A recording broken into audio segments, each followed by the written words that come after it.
that I was talking to a youth group in DC, and a question came up in the discussion. There was this young sister who asked the question, I love everything about Islam except hijab. And it seems like hijab is there to protect men from looking at us. So, I don't really see the point in it.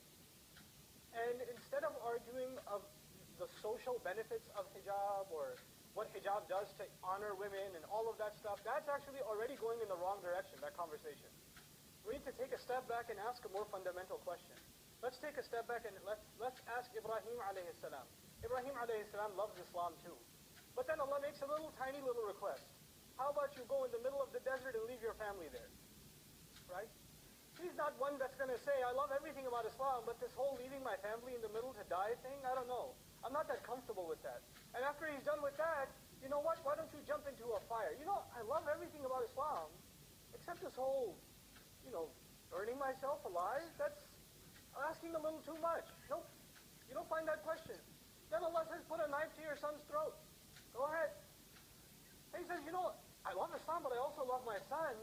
I don't know, can you give me a logical explanation for why I should do this?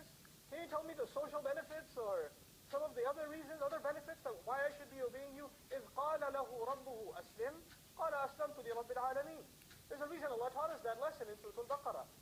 Whenever Allah said to him, give yourself up, submit, surrender, he said, I surrender, I give myself up. I submit myself entirely before the master of all people, رَبِّ الْعَالَمِينَ.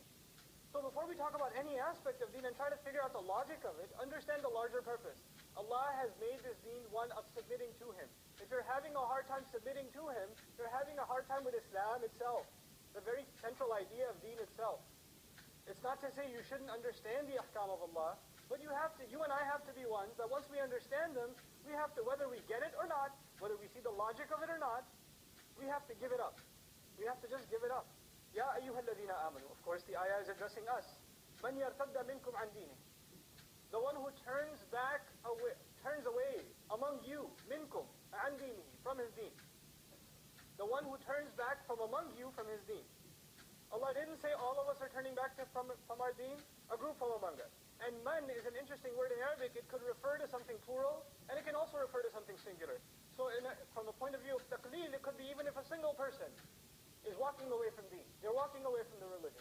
And I've already mentioned to you this can happen in two ways. One, practically they denounce Islam altogether. And two, for all practical purposes, internally, in their heart of hearts, in their thoughts, they really don't submit to Allah. They don't really see the point of living by Allah's teaching. They don't see the point in that anymore. So for those practical purposes, they walked away from deen also, even if nobody else, human beings don't see it. We see a Muslim on the outside, we're supposed to say Assalamu alaikum wa rahmatullah. We're not supposed to judge what's in their heart, but Allah can. Allah sees what's inside. So whoever of you has walked away, or does so, then what does Allah say? فَسَوْفَ, then soon. And sawfa is the Arabic word that implies very soon. It won't take very long for Allah to take immediate steps. And what are those steps? يَأْتِ اللَّهُ بِقَوْمٍ. Allah will bring about a nation.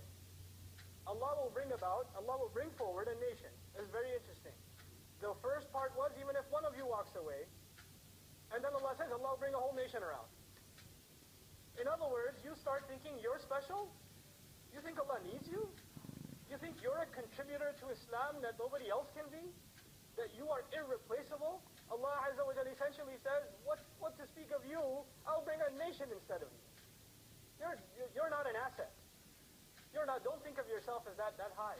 Already we're being put in our place. And one of the central embedded teachings of this ayah is humility, that we understand our place. That in this deen, when we get the honor of saying La ilaha illallah, when we have the honor of saying Muhammadur Rasulullah sallallahu alayhi wa sallam, then this is an honor and a gift given by Allah.